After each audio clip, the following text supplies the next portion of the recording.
Investors take note. More government spending won't save the economy. In fact, just the opposite.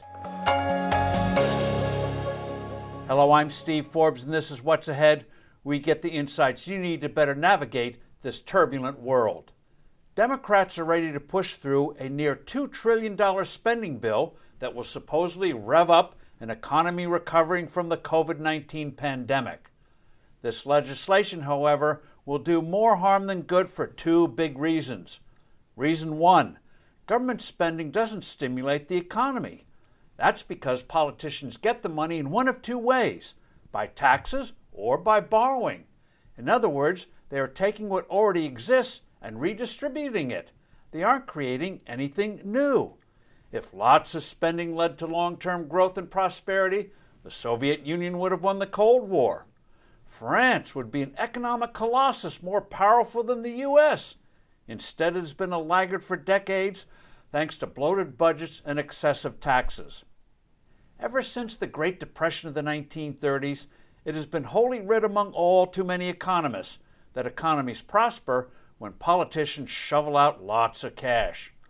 Actual, real-world experience shows that to be false time and time again. The spending bills passed last year were responding to the sudden COVID-19 caused lockdowns. They weren't stimulus measures, but rather emergency lifelines.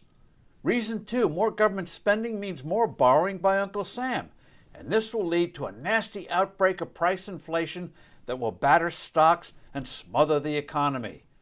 Washington borrows money by selling bonds.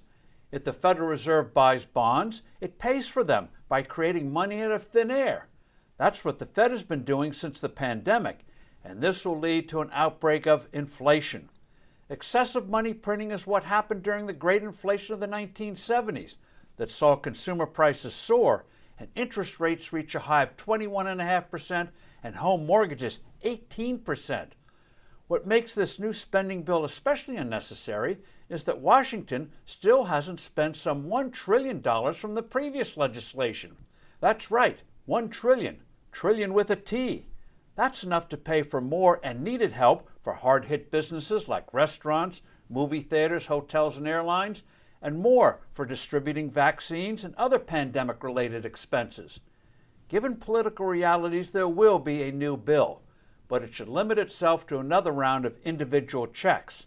This act would be a one-shot and would not distort the labor markets. I'm Steve Forbes. Thank you for listening.